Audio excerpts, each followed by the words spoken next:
now here is Mr. Wiley Brooks, who stopped eating 17 years ago, claiming that all the elements we need to survive are in the air and an occasional glass of fruit juice. This is called Breatharianism, and if it sounds hard to swallow, we're going to find out now from the man who knows. Would you please welcome Mr. Wiley Brooks? Here he is. Wiley, welcome to our show. Thank you. Let me ask you something.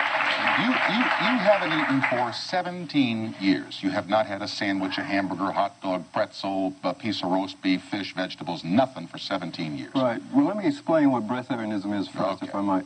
Breatharianism. But you haven't eaten for 17 years right, as we know it. Right. Okay. I don't eat, yes. Breatharianism is a philosophy that believes that the human body, when it's in perfect harmony with itself and nature, is a perfect breatharian. Now, all of the constituents that we need is taken from the air we breathe. And the fact is, there is only one thing that keeps the human body alive, and that is breathing. The food that we take is the same as any other thing we take into the body, as it becomes a habit. In other words, eating is an acquired habit, just like drinking alcohol or smoking cigarettes. Mm-hmm. Well, does that mean that when a baby is born, you don't have to give it anything to eat, no milk or anything? No, that would only work if the mother was a breatharian. Because we don't come into the world as breatharians from mothers that are breatharian, before we even get started, our blood is poisoned. You see, we already start at a disadvantage when we're born. So because of that, a person needs to be an adult, and that's why I don't even lecture people who are young about being a breatharian. First, you must kick the habit of eating. You see, we've done it. Yes, that's right. How did you kick it? Yes. Well, in my case, I had a real good reason for wanting to do it, and that's the reason, that is the thing that will help anyone. Go to a bad restaurant every night, that'd do it, wouldn't it? That helps too, right. But my main reason was that I was getting old, you know, and I was, my hair was falling out, and my father bald very early, and of course the answer was that it's hereditary.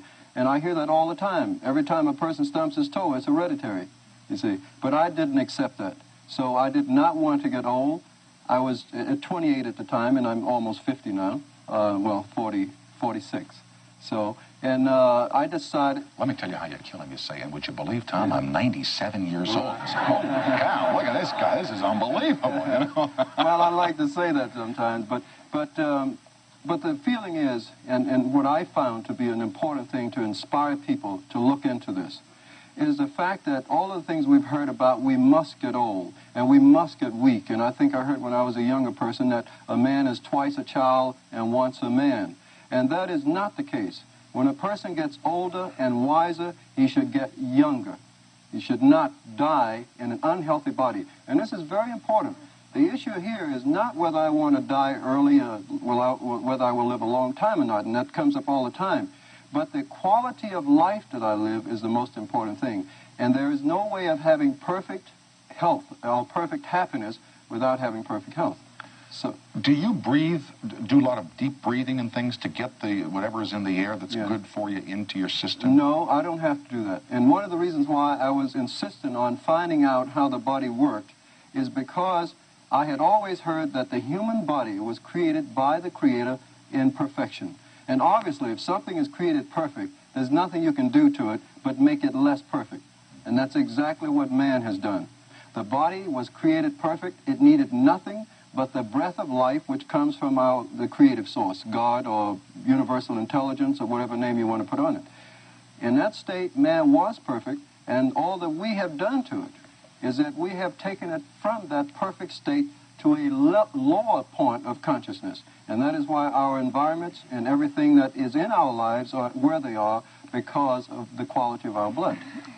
You live in Boulder, Colorado. Yes, that's true. They have nice air there, you know what I mean? Yes, that's right. What if you live, forgive me, now this is a great city I'm going to mention. Yes, I understand. What if you live in Secaucus, New Jersey? You know, I mean... It would be a problem. Oh, what? I think it would. Now, maybe I'm not right. I shouldn't say that so directly because I'm not too sure about Secaucus. But I know there are a lot of industrial plants in Jersey, right? Yes, sir. And that would be a problem. And that is one of the major problems. But clearing up the problem does not happen by trying to do it from the outside. It must be done from the inside. Man's environment is the direct representation or the reflection of what man is himself. So actually, to clear up our environment, it's necessary to clear up the blood of the people. You see, a breatharian is probably more concerned with the air than a person who's eating it. How many breatharians are there in this country, would you say? I don't know of that many. I know of several people that have, for instance, there was a young lady who stopped eating when she was 9 years old, and she didn't eat anything for 10 years. And there are other people that are at varying degrees of breatharianism, you see. So there's another thing that's... I've got to ask you this one on the air, and you're asked it all the time. Right. We read that the hunger strikers in Belfast died. Right. You're living.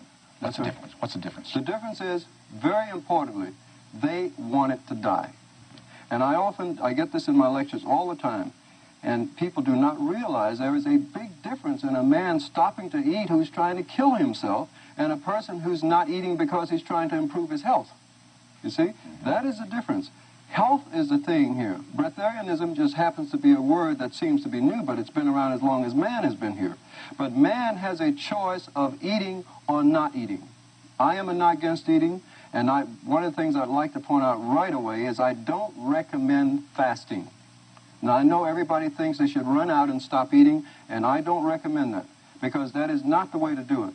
The body has to adjust gradually and retrace itself back to the original state of health, which was breatharianism. That's the way I view it. I figure in 25 or 30 years, I'll, make the adjustment to where I... Do you ever... I guess you don't get hungry anymore. No, when you walk on the streets and smell things being cooked, you doesn't mean a thing, and I can tell you why. It's very simple.